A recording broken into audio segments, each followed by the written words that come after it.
ton propre ChatGPT en local sur ta machine sans aucune connexion Internet. C'est désormais possible et c'est beaucoup plus facile que dans ma vidéo d'il y a 10 jours, puisque j'ai sorti une vidéo il y a 10 jours sur le sujet. T'as dû reconnaître l'intro si tu l'as vu. Aujourd'hui, c'est accessible à tout le monde grâce à Nvidia. Hier ou avant-hier, Nvidia a présenté un nouveau logiciel, Chat with RTX, qui utilise du coup toute la puissance de Nvidia. Donc bien évidemment, il faut avoir un PC avec une carte graphique Nvidia. Ça vous donne accès du coup à un petit logiciel qui vous permet de discuter avec une IA qui est installée en local sur votre ordinateur. Et en fait, après, derrière, vous pouvez venir lui injecter du document, donc du TXT, du Word, du XLS, du PDF, facilement, sans inquiétude. Après, vous pouvez travailler avec lui, vous avez votre petit assistant personnel, votre petit confident, puisqu'en fait, aucune donnée ne va aller vers l'extérieur. Donc, vous pouvez lui donner n'importe quelle tâche à faire. Vous pouvez même déconnecter votre PC d'Internet pour plus de sécurité. Voilà. On va installer ça ensemble et on va le tester. C'est parti. Ok, donc avant de commencer à l'utiliser, on va parcourir très rapidement le blog de Nvidia. Donc, on voit que l'article est sorti hier, donc on est vraiment on time, comme on dit. Le nouveau logiciel de Nvidia, Chat with RTX, qui est téléchargeable gratuitement et qui nécessite un GPU Nvidia, donc d'une série 30 minimum, donc 30 ou 40, vu qu'aujourd'hui on est sur des séries 40, voilà, avec minimum 8 Go de mémoire vidéo. Voilà, donc de VRAM. On a quelques explications sur la technologie, donc j'ai traduit la page. Donc voilà, a priori ça utilise donc la génération augmentée par récupération, je ne connais pas, donc RAG.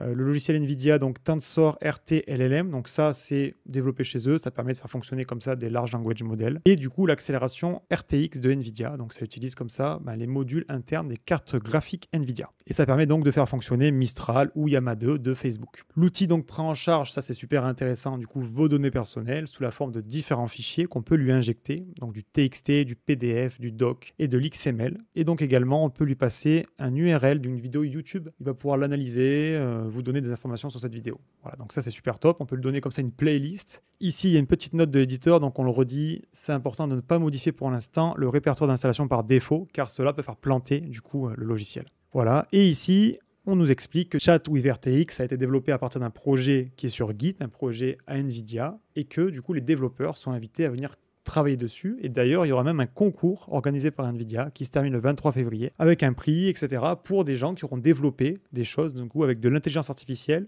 Donc le site pour télécharger le tout, c'est ici, voilà, Chat with RTX.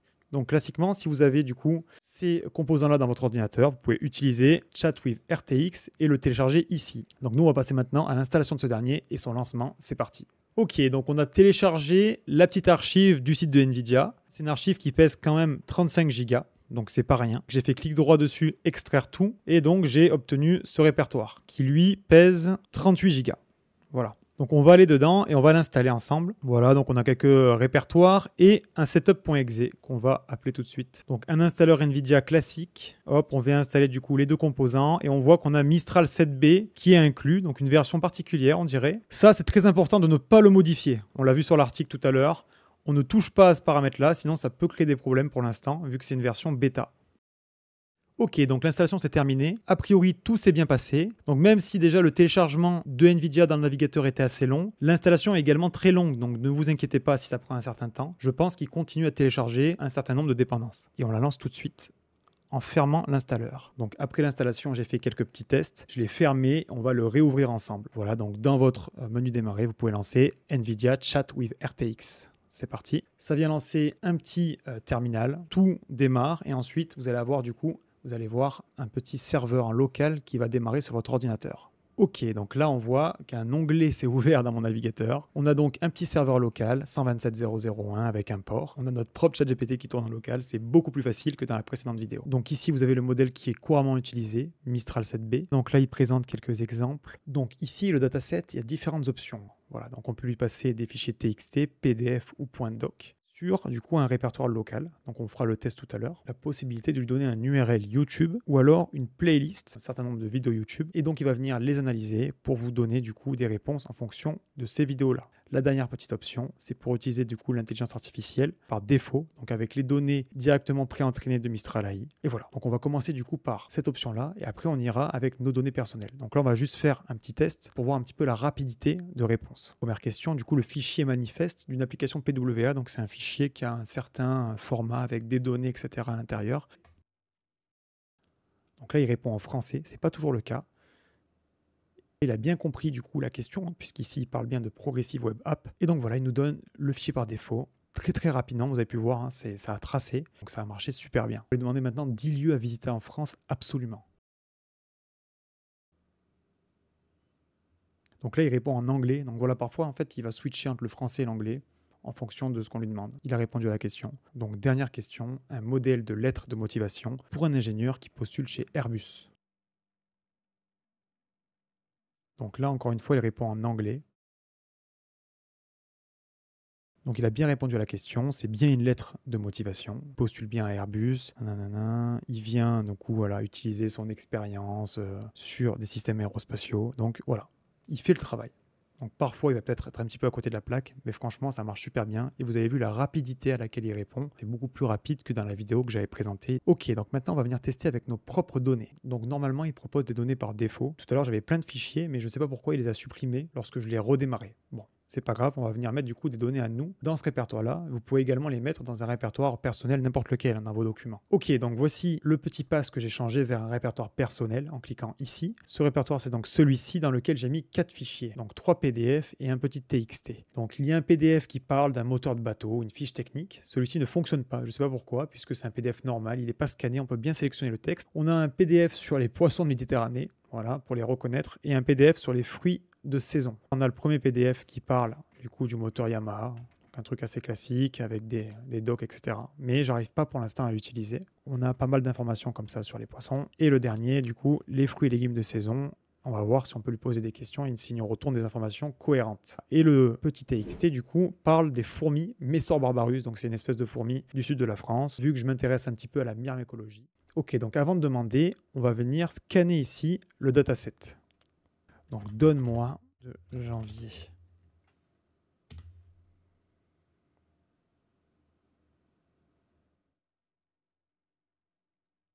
Voilà, donc là, il nous répond tout de suite à la question, très rapidement, avec le document sur lequel il s'est basé. Donc vous voyez, ça va vous permettre comme ça d'archiver des documents, de venir taper dedans sans avoir à chercher partout. Donc là, on va lui poser une question sur un des poissons. Ça marche pas toujours, hein. Donc le Limbert royal.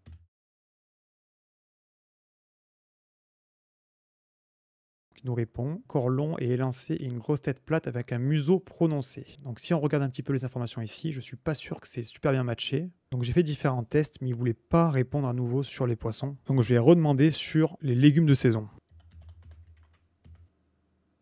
Ok, donc ici, il nous a bien répondu du coup par rapport à ce document-là. Radis, salade, fraises, pamplemousse, rhubarbe, ça il les a pas mis. Puisque ce sont des fruits. Voilà. Donc ça a l'air de fonctionner ok.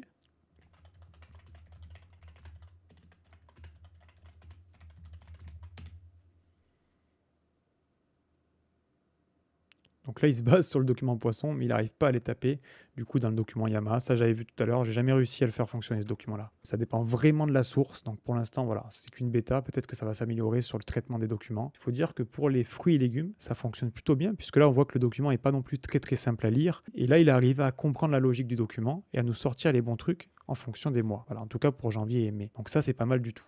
Donc j'étais pas super content des résultats, j'ai rajouté 2 documents sur du coup la Seconde Guerre mondiale. Je lui ai posé quelques questions sur les 2 documents et on voit qu'il a répondu aux questions en utilisant les bons documents. Donc il y a toujours le poisson, les autres choses, mais il n'a pas forcément bien répondu aux questions. Voilà, donc là je lui ai demandé des dates, des choses comme ça. Donc la bataille d'Angleterre, ça m'avait l'air plutôt juste, mais ici il me semble qu'il a fait une erreur. Que là il aurait dû parler de la bombe atomique. Il en a parlé par contre sur la date du 9 août. Le dernier point, c'est avec les vidéos YouTube. On va essayer ça maintenant. Donc on sélectionne comme ça YouTube URL. On vient lui coller un URL YouTube. En vidéo, on va tester celle-ci, donc qui est une vidéo d'un YouTuber américain qui parle d'une entreprise américaine qui permet de faire des livraisons via des drones, de médicaments notamment en Afrique. C'est assez incroyable. Franchement, la vidéo est très intéressante. Là, je l'ai collé. Ici, j'ai mis 0. Download transcript. Et là, je vais lui demander donc quel est le sujet de la vidéo. Donc là, on voit qu'il m'a répondu sur la vidéo.